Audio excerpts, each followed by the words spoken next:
दहाने को भी खोलेंगे, रिस्क में बरकतें आती है, खुशहाली आती है। बिस्मिल्लाहिर्रहमानिर्रहीम। अस्सलामु अलैकुम वरहमतुल्लाहि वबरकातुहू। मोहतरम नाज़रीन, मैं हूँ हाफिज़ इरफान और आज मैं आपको उन 7 चीज़ों के बारे में बताने वाला हूँ जिन 7 चीज़ों से घर के अंदर बेबरकती आती है, और ऐसी ही 7 चीज़ें और बताने वाला हूँ जिनसे घर के अंदर फरावनी होती है, मालदारी होती है, खुशहाली आती है। ऐसी 7 चीज़ें जिनको करने से आदमी के माल के अंदर बरकत होती है, घर के अंदर बरकत होती है, ज़िंदगी के अंदर बरकत होती है। और ये 7 चीज़ें हजरत मौलाना यूनुस साहब पालनपुरी दामत बरकातुहुमुल आलिया ने अपनी किताब बिखरे मोती के अंदर लिखी है। इसमें से अक्सर बातें हदीस से साबित है। तो आइए चलते हैं उन 7 चीज़ों की तरफ। तो दोस्तों, नंबर 1 पर है जल्दी जल्दी नमाज पढ़ना। अक्सर लोगों की आदत होती है, मस्जिद के अंदर जाते हैं, जल्दी जल्दी नमाज को ख़त्म करते हैं और फौरन घर की तरफ चल देते हैं या काम कारोबार की तरफ चल देते हैं। इससे सिर्फ घर के अंदर ही बेबरकती नहीं आती है, बल्कि ज़िंदगी की बरकत भी ख़त्म हो जाती है, ज़िंदगी के अंदर से भी बरकत निकल जाती है। इसलिए जो है मस्जिद के अंदर अपना ज़्यादा से ज़्यादा वक्त लगाने की कोशिश करें, नमाज को इत्मीनान से एक एक रुकनों को पढ़ने की कोशिश करें। नंबर 2 पर है खड़े होकर पेशाब करना। खड़े होकर पेशाब करने से भी घर के अंदर बेबरकती आती है, गरीबी आती है। इसलिए हमेशा खड़े होकर पेशाब करने से बचे, अपने आप को बचाए। नंबर 3 पर है पेशाब करने की जगह पर वजू करना। जी हाँ, पेशाब करने की जगह पर वजू करना। जिस जगह पर पेशाब करते हैं, चाहे वो वजू आप कुरान पढ़ने के लिए बना रहे हो, या फिर नमाज पढ़ने के लिए बना रहे हो, या फिर किसी और इबादत के लिए बना रहे हो, लेकिन जिस जगह पे पेशाब की जाती हो उस जगह पे अगर वजू बना जाएगा तो इससे भी घर के अंदर बेबरकती आएगी और घर के अंदर से बरकतें खत्म हो जाएगी। इसलिए ऐसी जगह पे वजू बनाने से परहेज करें। नंबर 4 पर है खड़े होकर पानी पीना। दोस्तों बुजुर्गों, बैठकर पानी पीना हमारे नबी की सुन्नत है, इसलिए सुन्नतों को अपनाएं, सुन्नतों को जिंदगी के अंदर लाएं। खड़े होकर पानी पीने से भी घर के अंदर बेबरकती आती है, रिस्क के अंदर तंगी आती है, और जो है माल के अंदर फरावनी नहीं होती है, आदमी के माल के अंदर बरकत नहीं होती है। इसलिए खड़े होकर पानी पीने से बचे।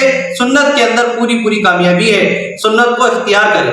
नंबर 5 पर है मुंह से चिराग को बुझाना। जिस तरह हम मुंह से फूंक मारकर चिराग को बुझा देते हैं, इससे भी घर के अंदर बेबरकती आती है। नंबर 6 पर है अपने दांतों से नाखून को चाबना, काटना। अपने दांतों से बहुत सारे लोगों की आदत होती है, नील कटर का इसका इस्तेमाल नहीं करते हैं, चलते फिरते अपने नाखूनों को जो है अपने दांत से ही काट लेते हैं। इससे भी घर के अंदर बेबरकती आती है, माल के अंदर तंगी आती है और घर के अंदर बेबरकती आती है। इसलिए इन चीजों से इज्तनाब करें, परहेज करें। नंबर 7 पर है, आखिरी नंबर 7 जो है इस पर है अपने दामन या आस्तीन से मुंह को साफ करना, चेहरे को साफ करना। इससे भी घर के अंदर बेबरकती आती है, इसलिए इन चीजों को करने से बचे। तो दोस्तों, अभी जो हमने जाना वो 7 चीजें ये थी जिनसे घर के अंदर बेबरकती आती है, घर के अंदर तंगी आती है, फकीरी आती है। अब ये जो 7 चीजें मैं आपको बताने वाला हूँ, इसको बहुत ध्यान से और गौर से और अमल की नीयत से सुने। ये 7 चीजें करने से घर के अंदर तंगी दूर होती है, बरकत आती है और रिस्क के अंदर फरावनी होती है। नंबर 1 पर है कुरान मजीद की तिलावत करना, कुरान शरीफ की तिलावत करना। जी हाँ दोस्तों, कुरान शरीफ की तिलावत करने से घर के अंदर बरकत, खैर बरकत नाजिल होती है, फरिश्ते नाजिल होते हैं और रिस्क के अंदर फरावनी होती है। नंबर 2 पर है 5 वक्त की नमाज की पाबंदी करना। ये बात तो हदीस से साबित है। हमने सुना है कि जो शख्स 5 वक्त नमाज की पाबंदी करता है उसको 5 तरह के परवाने मिलते हैं, और सबसे पहली चीज जो है वो रिस्क की तंगी हटा दी जाती है। ये 5 वक्त की नमाज की जो शख्स पाबंदी करेगा उसके पास से रिस्क की तंगी को हटा दिया जाएगा, रिस्क के दहाने उसके ऊपर खोल दिए जाएंगे। नंबर 3 पर दोस्तों बुजुर्गों जो बात है वो ये है कि अल्लाह ताला का शुक्र अदा करना। अल्लाह ताला की 1000 नेमतें, बेशुमार नेमतों से हम लुत्फ अंदोज हो रहे हैं, उसके शुक्राने में हम अल्लाह रब्बुल इज्जत का शुक्र अदा करते रहे। ये अल्लाह ताला का शुक्र अदा करने से भी घर के अंदर खैर बरकत नाजिल होती है, फरावनी होती है। नंबर 4 पर है गरीबों और यतीमों की मदद करना, मिस्किनों की, मजबूरों की मदद करना, चाहे आप किसी भी तरीके से करें। जिस तरीके से अल्लाह ने आपको दिया है, माली हैसियत है तो माल से करें, जिस तरीके से भी आप उनकी मदद कर सकते हैं उनकी मदद करें, इससे भी घर के अंदर खैर और बरकत नाजिल होती है।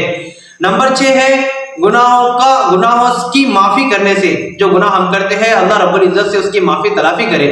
अब माफी हम अल्लाह रब्बुल इज्जत से कैसे मांगे? चलते फिरते अस्तगफार कहने का मामूल बनाए, अस्तगफार की कसरत बनाए, अस्तगफार कसरत से करते रहे।